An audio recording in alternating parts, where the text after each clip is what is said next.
Subscribe to our YouTube channel and press the bell icon to get the latest updates. The Christian community makes for about 19% of Kerala's population, a sizable minority. Last year, the Syro-Malabar Church, which is the biggest church institution in the state, created headlines when it released an official statement talking about the growing quote-unquote threat of love jihad and how Christian women are being targeted. ThePrint spoke to multiple people who are members of the Syro-Malabar Church about what they made of this statement and how it has impacted the social dynamics of the region. This is Kennedy Karimbinkal, a resident of Kakanad in Ernakulam and member of the Save Syro-Malabar Forum. And for him, there isn't an iota of doubt that Christian women are under quote-unquote growing threat. Let me tell you, in Netflix, there is a thriller drama. That drama's name is Caliphate. Actually, it's based on real life story. 3 girls from London city. What does it mean? It's an international phenomenon. This love jihad, they are making it globally. Then where is the BJP in picture internationally? So it's absolutely wrong. That KCBC said we lost around 4,000 girls. Is there any proof of this number? Yeah, somebody should ask them. Somebody should approach them. No one is approaching and simply denying. No, there is no love jihad. And everybody is parting that everybody is they are allowed to be part of the chorus actually. Several people showed the print videos that were being shared on Facebook groups and WhatsApp groups that spoke of this supposed threat. In one such video, a young girl leaves her home to marry her lover, defying her parents' wishes. She's barely happy for a few minutes before her now husband reappears in a skull cap and a crisp white kurta pajama. He takes off her bindi and covers her head with a dupatta. He is then shown teaching what looks like Quran to a group of people, before he sells off his wife seemingly to terrorists.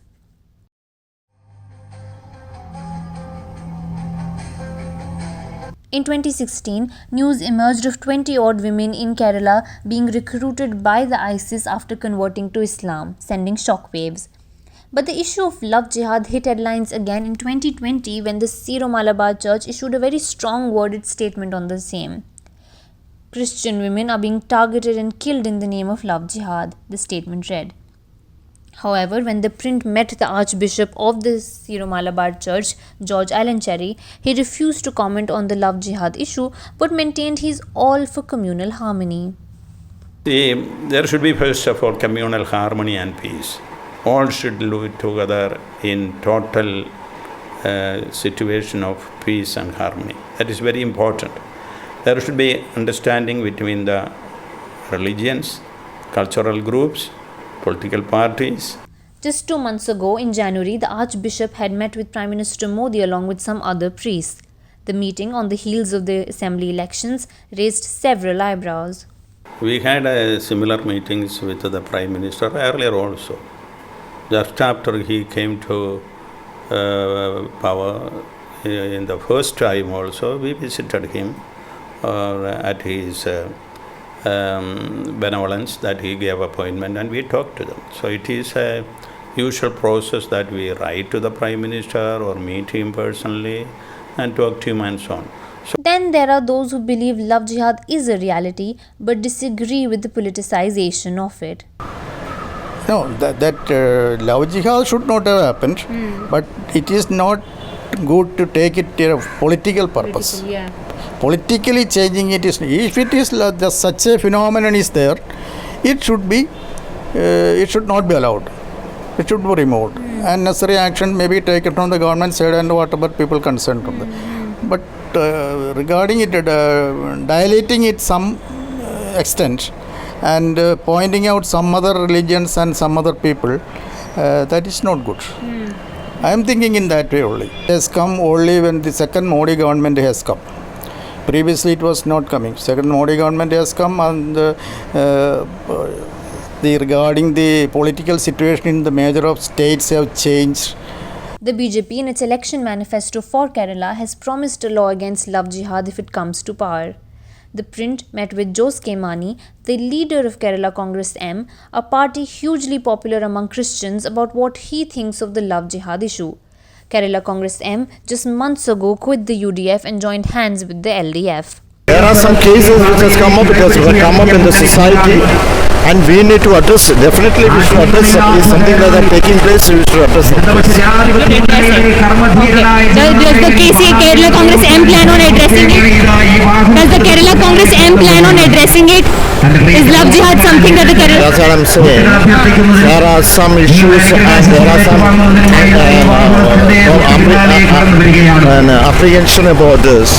So we need to address, and clearly the government should clearly come out with what has happened, and if anything such cases are there, it should be addressed. There are also several people who are active members of the Syro-Malabar Church, but that hasn't stopped them from vocally criticizing and opposing the position taken by the church. Utter foolishness, and it's a misrepresentation and a wrong statement. Basically, there is a strong faction of Sangh Parivar within the church, especially in the Syro-Malabar Church. It is their creation. They wanted to satisfy the Sangh Parivar clergy that the Christians are against Muslims, and they are trying to, what is Sangh Parivar agenda? They wanted to divide the Christians and Muslims in the state, and Syro-Malabar Sabha clergy is part of that, nothing else. There is no fact in this. While there are enough members of the church who have categorically denied that there is even such a thing as love jihad, there are enough who say they believe it is a serious issue. The idea is gaining ground and momentum among sections of the community. For ThePrint, this is Fatima Khan.